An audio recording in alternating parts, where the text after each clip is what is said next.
భవిష్యత్ రాష్ట్ర రథసారథి యువ నాయకుడు నారా లోకేష్ గారు యువగలం పాదయాత్రతో తెలుగుదేశం పార్టీని నిలబెట్టి ఈ రాష్ట్రంలో అధికారంలోకి తీసుకురావడానికి ముఖ్య కారకుడైన నారా లోకేష్ గారికి ఈరోజు పిఠాపురం నియోజకవర్గ ప్రజలందరూ కూడా జన్మదిన శుభాకాంక్షలు తెలియజేస్తున్నాం. కూటమి ప్రభుత్వంలో మరి ఈ రాష్ట్రంలో ఐటీ శాఖ మంత్రిగా నారా లోకేష్ గారు 10 లక్షల కోట్ల పెట్టుబడితో ఈ రాష్ట్రాన్ని పరుగులు పెట్టిస్తున్న నాయకుడు. 10 లక్షల కోట్ల పెట్టుబడి తీసుకురావడమే కాకుండా లక్షల ఉద్యోగాలకి యువకులకి ఏదైతే పాదయాత్రలో హామీ ఇచ్చారో ఈ రోజు రాష్ట్రంలో ఉన్న నిరుద్యోగ యువకులందరికీ కూడా అండగా నిలబడి 10 లక్షల కోట్లతో కొత్తగా పరిశ్రమల ఏర్పాటుకు అదేవిధంగా లక్షల ఉద్యోగాలకి నాంది పలికిన నారా లోకేష్ గారు ఈరోజు ప్రజల గుండెల్లో ఉన్నారు, యువత గుండెల్లో ఉన్నారు. ఈ రాష్ట్రం తెలుగుదేశం పార్టీ దిశ ముందుకి నడిపించే విధంగా నారా లోకేష్ గారు ఎన్నో చర్యలు తీసుకున్నారు.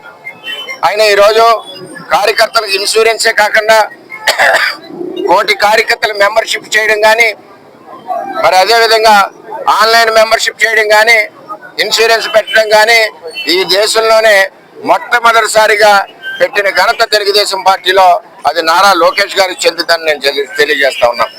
నారా లోకేష్ గారు తెలుగుదేశం పార్టీ నిలబడడానికి అధికారం 2019-14లో కోల్పోయినప్పుడు నేనున్నాను ఈ పార్టీకి అని చెప్పి ఎన్నో ఒడిదుడుకుల్లో యువగలం పాదయాత్రను ప్రారంభించి జగన్మోహన్ రెడ్డి ఎన్ని కష్టాలు పెట్టినా ఎన్ని దాడులు చేయించినా సరే తొడగట్టి ముందుకు నడిచిన నాయకుడు నారా లోకేష్ గారు. అదేవిధంగా ప్రజల నుంచి విపరీతమైన స్పందన వచ్చి ప్రతి ఒక్క సమస్య ఆయన గుండెల్లో పెట్టారు. ఈ రోజు ప్రతి సమస్యని కూడా కూటమి ప్రభుత్వంలో నారా లోకేష్ గారు యువగంలో వచ్చిన సమస్యలన్నీ కూడా పూర్తి చేస్తున్నారు. అటువంటి నాయకత్వం ఉన్న నాయకుడు నారా లోకేష్ గారు. ఇటువంటి నాయకుడు తెలుగుదేశం పార్టీకి అవసరం. భవిష్యత్ రథసారథిగా తెలుగుదేశం పార్టీ కోరుకుంటుంది. ఈ పార్టీ రాబోయే రోజుల్లో నారా లోకేష్ గారి యొక్క నాయకత్వంలో చంద్రబాబు నాయుడు గారి యొక్క సూచనల మేరకు ముందుకు పరిగెడగాలి. అదేవిధంగా యువ నాయకత్వం రావాలి. యువ నాయకుడిగా నారా లోకేష్ గారు కొన్ని సంవత్సరాలు పార్టీకి అలిపెరిగిన సేవ చేశారు. అటువంటి నాయకత్వాన్ని రాబోయే భవిష్యత్తులో ఈ తెలుగుదేశం పార్టీకి భవిష్యత్ రథసారథిగా కార్యకర్తలందరూ కోరుకుంటున్నారు. ఆ విధంగా పార్టీ ముందుకు నిర్ణయాలు తీసుకుంటుందని చెప్పి తెలియజేస్తారు.